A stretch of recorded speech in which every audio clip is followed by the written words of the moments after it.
We think about Caitlin Clark. Look, I get it. She doesn't want to wade into what she believes is a cultural debate. She wants to focus on playing the game instead. But has that made the players who directly target her every single time that she enters the court, has that made them any more nice to her on the court? Has that made her be targeted even less? Has it made the league officials more willing to publicly defend her? No, she's still getting the exact same treatment as before. What's up, MMP fam? From the league egregiously lacking leadership, who has a full-blown meeting to determine and define what the W in WNBA means.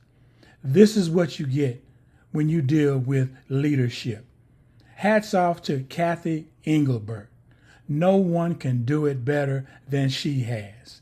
She sits behind the scenes and chooses selectively to tackle which issues she chooses.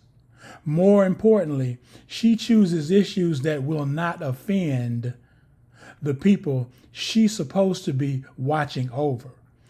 Cathy Engelbert is their overseer, but she's acting like a lesser than to keep and appease the masses. Cathy Engelbert has been extremely poor leadership, and now people are starting to speak out about this.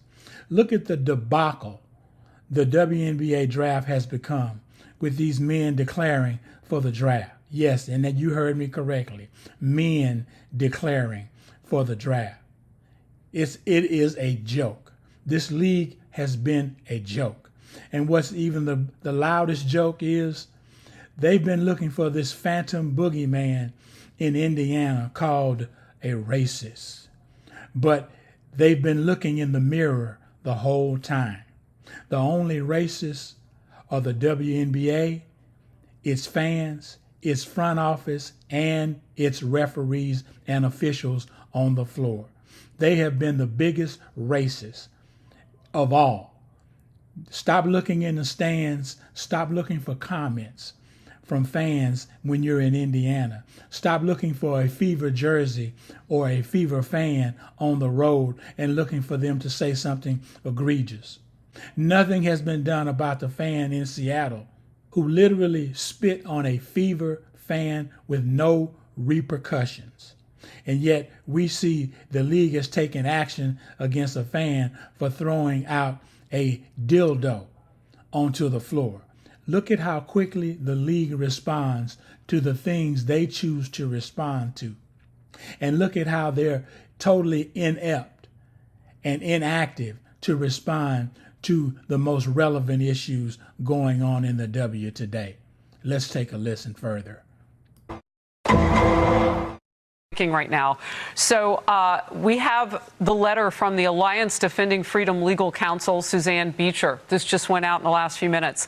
Quote from that letter, the WNBA claims to stand for women, but recent incidents show that fans are being intimidated and silenced for advocating for women's sports. Furthermore, the WNBA and its partners may have exposed themselves to a legal liability by censoring fans' viewpoints. Your first reaction to this, Kaylee?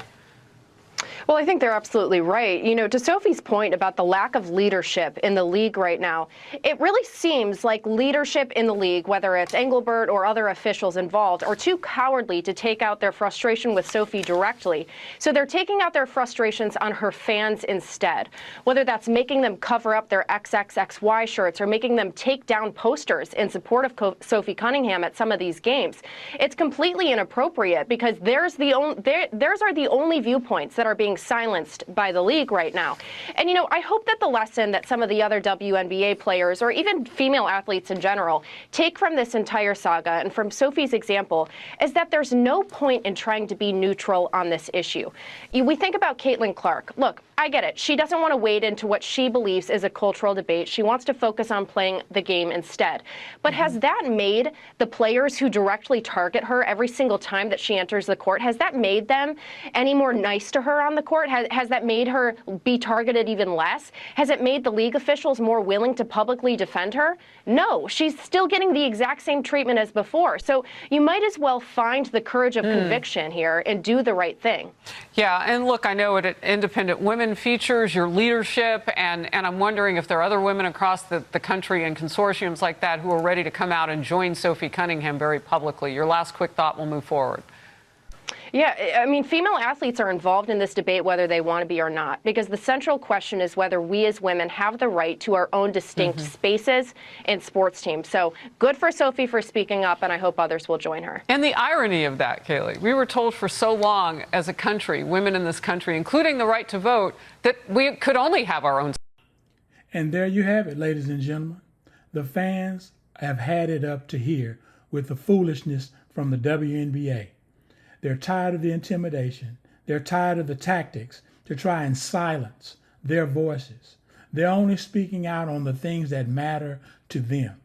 Just like Cathy Engelbert chooses to tackle the issues she wants to champion, well, the fans have had it up to here and they're fighting back.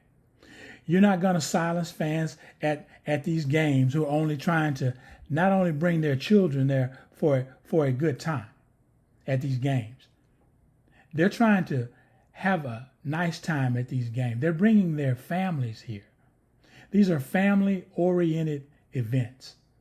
Small children are there, not just adults, not just people that wants to push an ideology. You have people that just want to come see their favorite player while they're in town, like Sophie Cunningham. Who would have thought in Dallas that this fan base would come out in support of Sophie Cunningham because it's the right thing to do? What is wrong with women, just women, being in women's sports? Why do these political ideologies think that a man, just because he takes hormone shots or whatever they have for these people who want to transition, just because you take these shots makes you a woman? I'm not going to get into the semantics of that. It is what it is. When the doctor slaps you on the rear end at the beginning, it's a full-blown rap, who and what you are at that moment. If you choose to want to go against the grain later on in your adult life, that's totally and entirely your decision. That's not a decision taxpayers should be funding either. That's a decision you made, and that's a decision you should be responsible for. But back to the W. The W can't even define what the W means in WNBA. That should tell you everything you need to know about this league.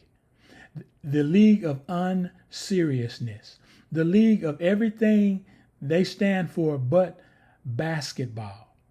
Basketball is the last thing that's being managed in the W. They take on all these political arguments, point blank, as if they have a legitimate issue and a legitimate point. Typically, sadly, they represent the 20% of this argument. 80% of the people look at this and see it for what it is, and they do not agree that men should be in women's sports. But here you have the silent 20, or the outspoken 20%, with the backing of the media and the WNBA operatives, pushing an agenda that has nothing to do with basketball, with the W in the WNBA. What say you as you look at this? What do you think should happen?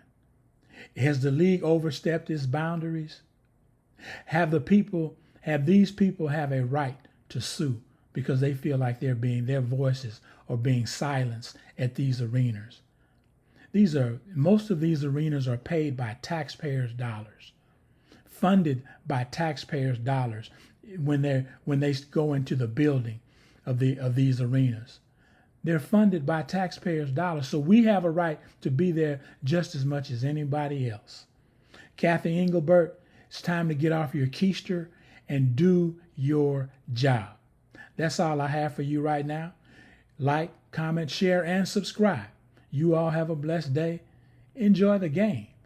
I'm out.